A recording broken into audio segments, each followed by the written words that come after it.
Thank you for your work. No, thank you. Councilmember Winslow. Is Judge Ward still here? Oh, okay. Both are right there. Okay. I don't want you to leave, but I wanted to ask him a question because I don't think you can answer this. But on these, well, my first part is on these signature bonds. I was not here during the time that this legislation passed. So I'm not in the dark, but I didn't have an opportunity to hear the conversations and the work sessions that happened. I was on medical leave. So where it says here that people are ineligible, so that they're ineligible to sign themselves out. Yes, ma'am. Okay, and is this over a period from the first part of the year? That's so it's from the inaction. From March 1st? Yes, ma'am. So that's okay. And I will take an opportunity to brag on our team, right? Right. And partnering with Sarah Garrity, who you heard earlier, with respect to helping shape what this looks like. So there are certain offenses that are just, you're ineligible. Domestic violence is a good one, right? Anything that is a threat of violence. So there are opportunities in the narrative that says a person threatened someone else or a person struck someone, but it may not be marked as domestic violence. And so that is automatically put in that bucket that they need to see a judge. And I certainly wouldn't want somebody, male or female is out there hurting a male or a male hurting a female, wouldn't want to see them be released. That's just my personal statement. So, because in some cases that can result in somebody getting killed, unnecessarily, when we can kind of give them some help or relief to be away from that person as a cooling off period. So it kind of gets to my point. The other part is when they're signed out on the signature bond, I guess I was trying to find out how many people come back to appear, and I wasn't sure. I heard something about the the computers were messed up, so I don't know. I'm going to defer to Chief Judge Portis. Because I went over there to pay for something, and I couldn't pay for it because they couldn't pull it up. So can I get... Yes, I just want the two of you to kind of be there together so that I'm understanding everything. Good evening. Good evening. Chris Portis, Chief Judge of the Municipal Court of Atlanta.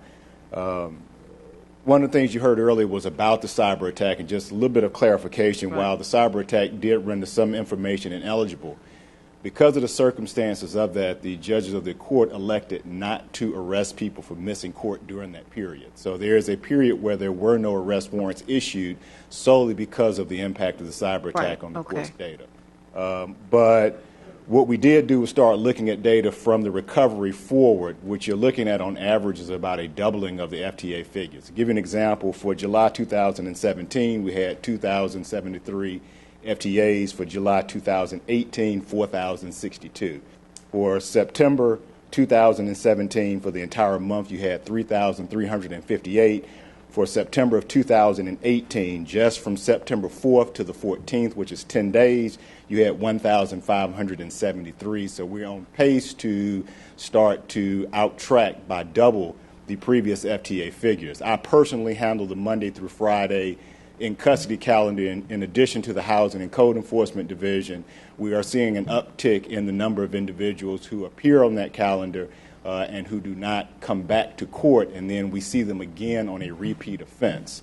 It's important to note really about trying to solve this dilemma, as I call it, to understand the population of individuals who actually appear on this calendar. First and foremost, by the mechanics of the signature bond ordinance, anybody who appears in front of me during the week means that they were ineligible as already determined by the Department of Corrections, meaning that there's something about either the nature of their charges or open cases that dictate that they have to go in front of a judge. We see on that in-custody calendar a very high number of folks who have open and pre-existing cases. But to give you an example of overall volume, from June to September, the court as a whole heard about 70,000 cases. Of that 70,000 cases, 2,000 of those cases were in custody cases. So at any given point in time, in custody cases, those people who actually have to go in front of a judge accounts for less than 3% of the total caseload there at the court. 2/3 of everyone who comes from the Department of Corrections to a judge for an in-custody hearing, 2/3 of those folks either are eligible for a signature bond after appearing before a judge, or they actually close their case there at that first appearance. That's once they get to court. Right. Once they get to court, 2/3 of those individuals actually get a sign-on bond or resolve their case right there at the first appearance by way of a plea of some other type of resolution. So in reality, we're talking about 1/3 of that number, which accounts to on average about 600 to 700 people right now who are ineligible for a signature bond and have to post a good bond. Inside of that 1/3, inside of that 600 number, we're talking about DUIs. They have to post good bonds for very good reason. We're talking about cases where we have elements of violence or ascertainable victims of violence, or we're talking about people who have multiple cases that are open, habitual people who come back through the court for, in a lot of those instances, these are homeless individuals who have no address, who have no place to go, and because of their circumstances, reoffend. On top of their condition, we also have a high number of individuals who are afflicted by mental illness, drug abuse, or a combination of both. So really understanding the population of individuals who are flowing through this calendar is a part of the situation on really trying to get a grip and a grasp of what we're actually dealing with this population. This isn't the working poor that we're dealing with on a regular basis. This are the individuals that we see here at the end of Pryor Memorial who are in total poverty and who in many instances literally have no place else to go, and that's why they cycle back through our system, sometimes with cases that are open. I see people from the previous week. I see people who I have seen 2 and 3 times in the previous 30 days that are cycling back through. Due to the mechanics of the bond ordinance, some of these folks, even as they appear and due to their circumstances, are eligible for a signature bond based on their charges. But when you're looking at the individualized nature of the individual when they're coming before the court, these are things that we are taking into account and trying to document so that we can share with you on, as everybody else has put it, this is a work in progress on trying to make it better. And I apologize for calling you Judge Ward. I thought. Well, he's here. He's Oh, here he also. is. Okay, he's in the back. Okay, we, all right. we brought Okay. him as well. He volunteered. Okay. He wanted to come because he runs the FTA division of the court where people can actually walk in and clear their FTA 30, 45 days before a warrant is even issued for their arrest. Okay, so once the FTA happens, and I guess a police officer goes out and finds the person, right? I mean, how does that What actually work? happens is someone misses court, they actually get a postcard in the mail letting them know that they missed a court appearance, and they have a time frame of 30 days to walk back in before a warrant is even signed and issued. Okay, so Okay. if they don't come back in, so what are those numbers? Are those the same numbers you gave me? Those are the same numbers, yes. All of those numbers are accounted for in FTAs. Okay, so when What's they, the number now? I'm sorry, repeat. What's the number for now? July 2017, 2,073. July 2018, 4,062. Failure That was 17. failure to appear. People who have failed to appear in court. Yes. in July, Got out on a bail bond. And that is a substantial number who walk out on. And they don't come back to court. That's what we're finding right now. okay, For the population of a lot of the population that is flowing through, they don't have good addresses. So what that means is when they don't reappear in court, there is no good address to send the postcard to give them the 30-day grace period for them to walk back in. So we don't see them again until they're picked up either on a warrant or on a repeat offense. so give me a sample of how it would work. Okay, after the 30 days, then somebody has to go and arrest them. After the 30 days, a warrant is signed. A warrant is signed, and somebody goes to arrest them, police officer. I know you can't answer that question, but once they come back in and are arrested, then can they sign out again? Some Signature? Some judges will allow them, individuals who fail to appear, to sign their own bond, even on the failure to appear warrant. That was an issue that predated the actual bond ordinance, that Right. people were being held as a result of their FTA warrant. The issue was, if you look back at a charge of failing to stop at a stop sign, you didn't come to court, then you got arrested on the warrant for not coming to court. Should you have to post a bond? Should you have to stay?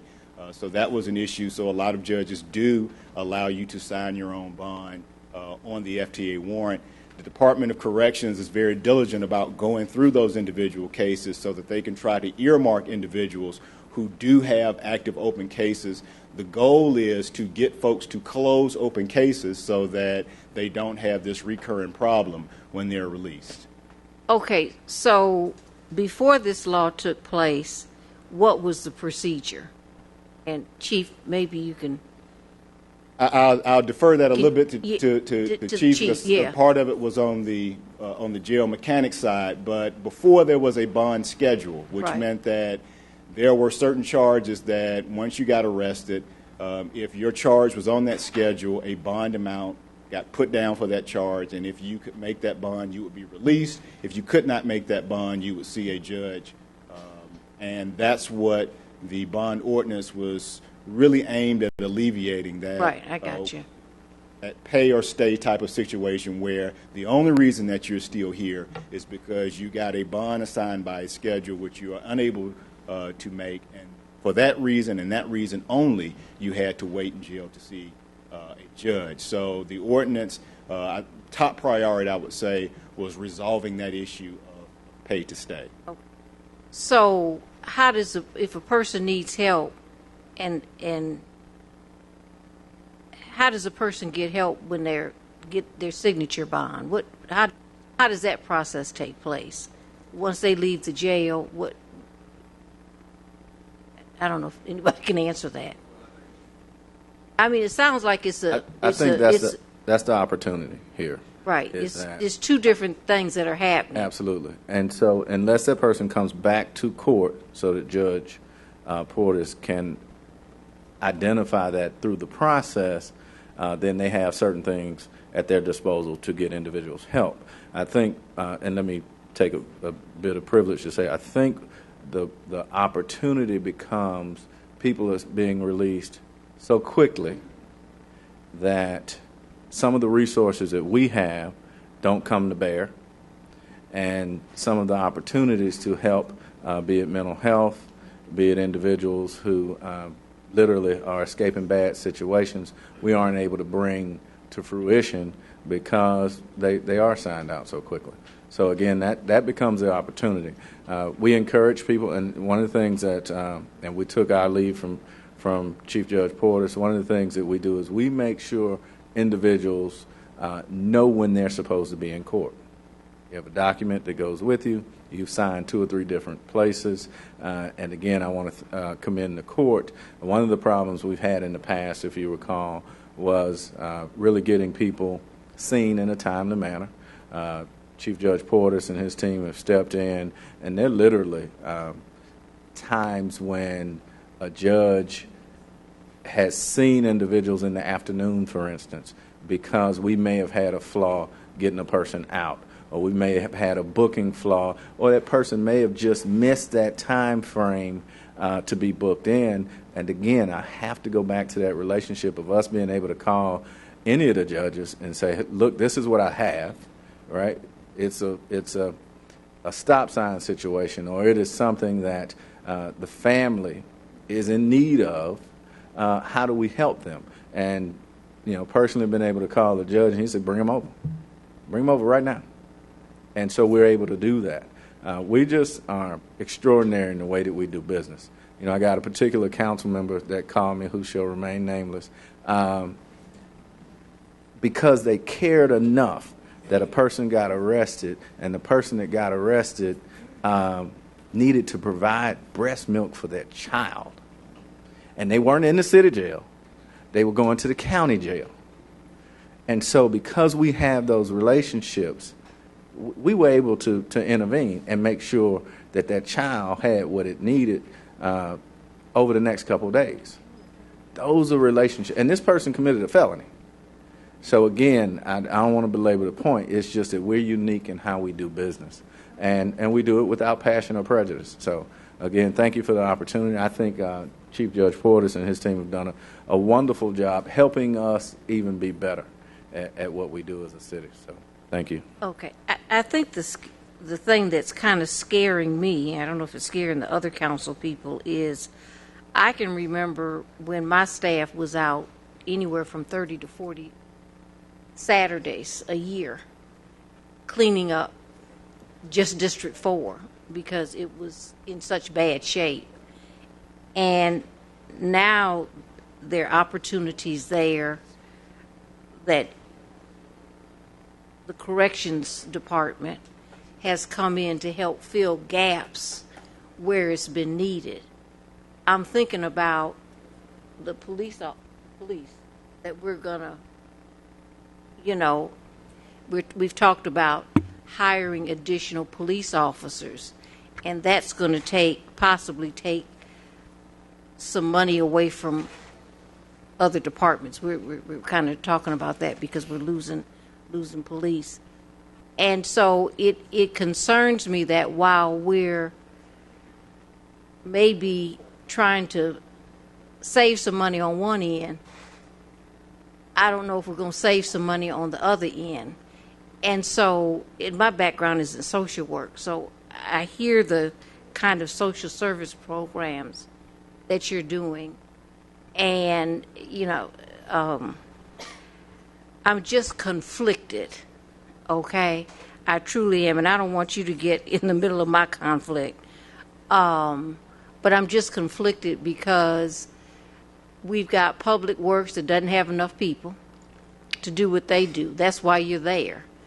We've got people in housing code. They don't have enough people to do what they need to do. That's why you're had been boarding up properties, okay? That of course had gone through the process through the court system, and you were able to do that. So it's just really, really difficult. And I can't say anything but kudos, like my other colleagues, in regard to what you've done, because you've provided a stopgap measure. When we talk about the winter and what you do, your folks are there because in the shelters, because a lot of times you don't get enough police officers who can be there, who can be deployed on a 24/7 basis to make sure that order is kept in some of the warming centers that we have. So even though you're a department, you're providing you got a lot of balls in the air, and that's great, because those are the kind of things that as a city that we're in need of when we talk about a city that wants to help, and not only wants to help, but is helping those persons. Now, of course, those persons are in jail, and that's just a fact, okay? But they're there, but they're getting something positive out of it in the process. So I guess it's the two-headed monster, maybe. I don't know. And let me offer this. First of all, thank you. Secondly, in that confliction, you bring out several good points. One of which, as I know Chief Shields is really trying to recruit and raise those numbers, we got to think holistically as a city. And so as you bring on 400, 500, 600 more police officers, what does that look like? Right? Well, that means that more people are going to get arrested. And so my point. And so I think in that confliction, that just for us, that means there's more people we can help. And again, I can't tell you, thank you enough for allowing us to be out there during all of your district cleanups and tire drives, because that allows us to reshape what the city looks like, and we certainly appreciate it. Okay. Well, thank you again. Thank you. Okay. Thank you. Member Vaughn. Yeah, just real quickly, and I want to thank the judges for coming over and Judge Porteous for that explanation. But, you know, the conclusion here, the elephant in the room, is that this is really just a bad law. And we should have had this conversation in March. You were out, but this was rushed. It was introduced and passed within 2 weeks. And these substantive conversations should have been had in March, and they weren't. And so now what was meant to be a bomb in Gilead is just lacking. It's not really getting to the heart of the matter for the population that it's aimed to serve. It's good to have the distinction from the judge about who is really being affected by this law. It's not the working poor, necessarily. The majority of people are literally the least of these in our society who are less stable. Even if we put together a texting program, if you don't have a cell phone, texting program doesn't do you any good. You don't have an address, you have no place to send the mail, it doesn't do you any good. There is a substantial gap in the target of service that this ordinance was aimed at, and it's not being met. And then, of course, there are the financial implications. When the nonsense about selling the jail was going around back in 2010 and prior, they did do an analysis based on how many police officers you have and the average amount of arrests that number, whatever the number is going to generate. So, unfortunately, you know, crime goes on in the city. You have more police. You're going to have a higher population in the jail, even though the majority of the harder offenses go to the county. The conversation about this false belief, and I will say false belief, that if the jail is sold, somehow the city is going to wind up with a $30 million windfall is false. How much does it actually cost to run corrections when you take out Grady and other things that are hidden in that budget? Because most people walk around believing that corrections cost $30 million, and it doesn't. Because it used to be a secret in Atlanta that has now come out, is that the majority of that $30 million is Grady's water bill and Grady's utilities based on the contract we have with Grady. So how much does it actually cost to run correction? So, and I can certainly get you the specific numbers. 70 to 80% of our budget is personnel. Upwards of $6 to $7 million is the Grady water bill contract, which I think, if asked, is a windfall for the city. The law department has explored what that looks like, because it's not just for corrections, it's for corrections and APD. So there are opportunities in there. So we have done really with our COO's leadership, Mr. Cox, we've done some efficiency building, and so our budget will look different come budget time, but at the same time, a lot of that is wrapped in what I was showing you earlier with respect to the additional service going above and beyond what you do. Well, that too has had an impact on what we do, but it's been one of those things that it's worth it, right? We don't want to see anybody die in the street, right? Period. And so that life we save, in some instances, it is worth every dime for us to be able to do that, and that's when it pays off. We're caught in the middle of a bunch of good ideas, all right, and a bunch of people hoping, but not necessarily facts. And the facts are, we do an absolutely outstanding job of making sure the least of these, when presented, and sometimes when we go out, that we can provide those services. One of the things that we've taken a page out of Chief Shields' book is 90 to 95% of our officers have the CIT training, right? Because we want to be able to have the resources to offer individuals as well. So we've played the cards we've been dealt, and we've actually done a good job of winning, and so by extension the city wins. And so I certainly appreciate and have appreciated over the years each of you all's support, and to include coming to the shelters to see how you can help.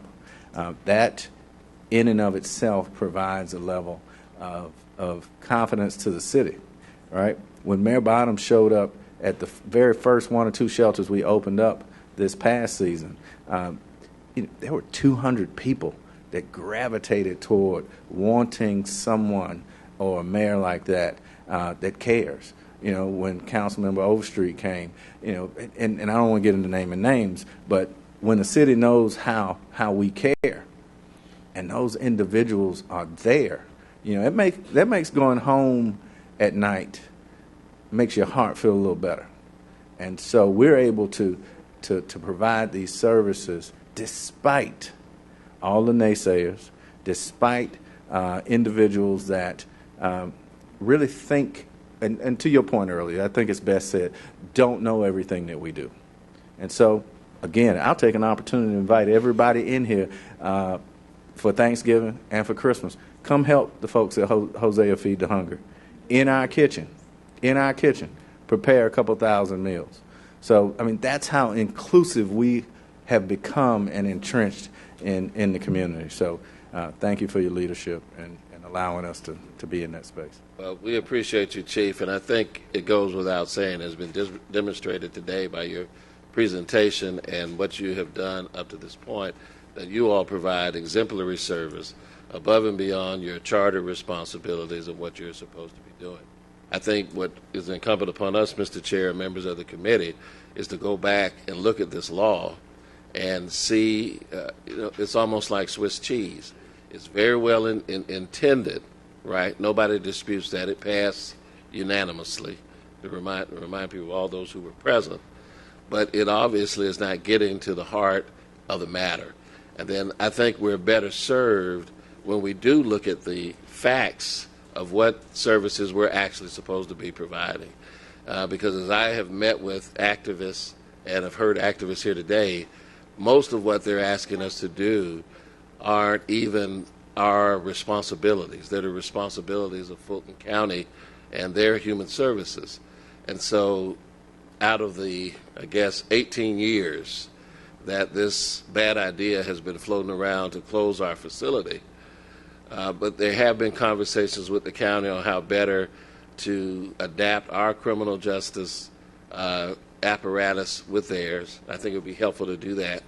But also we need to have the Fulton County at the table around these human services, because the city of Atlanta does not provide, and when I met with Women on the Rise, we had this conversation, we don't provide those types of services, and they're not in our charter, and Fulton County is better able to provide them because that's what Fulton County is supposed to be doing. So I think having a more detailed conversation by bringing the courts in to find out how they're impacted, because if they're losing the contribution of people who would have given $3 million in bonds, right? That's Excuse an me. issue for the No court. more speaking when it is not public comment time. You've been very rude, so please. Thank you, Mr. Chair, and I'll try to continue and wrap up my conversation so that we can listen to the public, because that's why we're here for that appropriate time. But there has to be a broader conversation about how to best deal with this beyond a shorter-term solution, because as the judge has stated when he came up here, as we have discussed, there's a lot more to this than what is written into the law today. There's the correction that has to be made for the bad amendment that was put on the law that it did allow some violent offenses to be listed, and you're to be commended for not allowing those individuals back out on the street who've been involved in domestic violence and the like, so that needs to be corrected.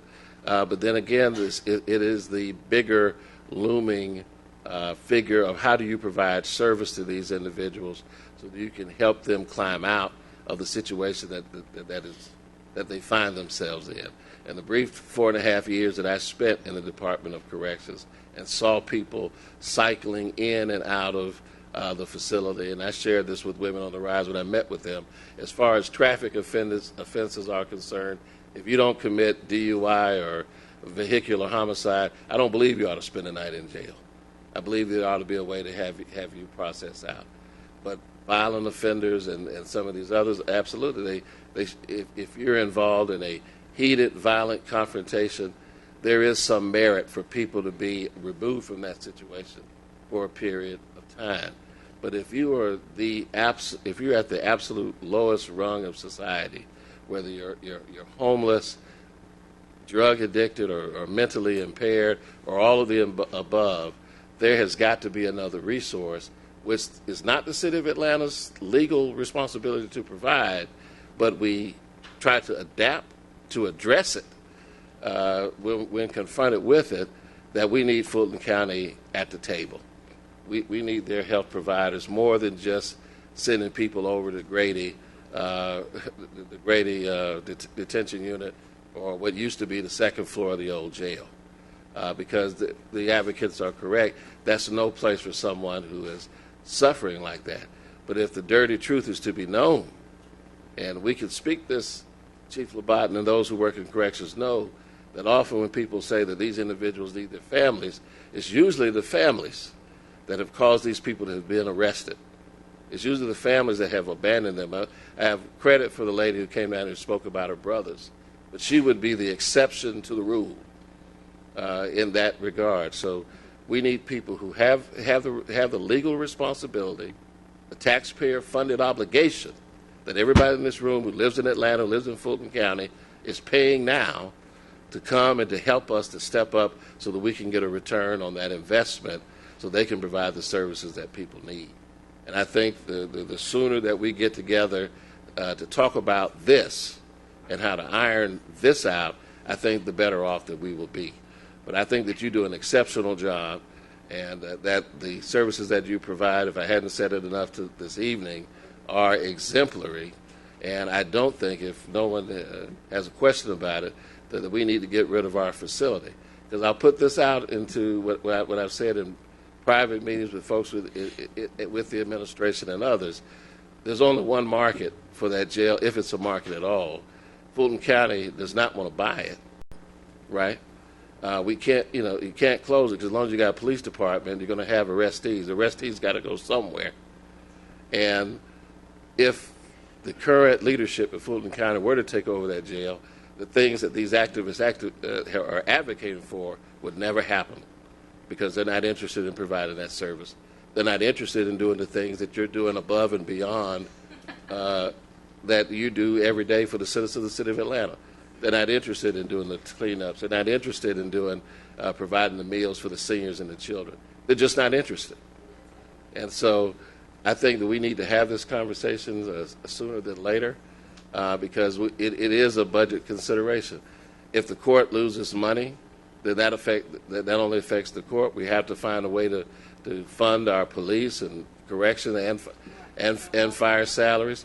We have to find a way on the public works side to make them whole and to look at different options for the disposal of our solid waste to try to save money. There's no easy answer here. There's no magic bullet. And so, with that, I'll yield. But I think that this is more than serious, that we need to have this kind of conversation and bring in those partners that can provide that service.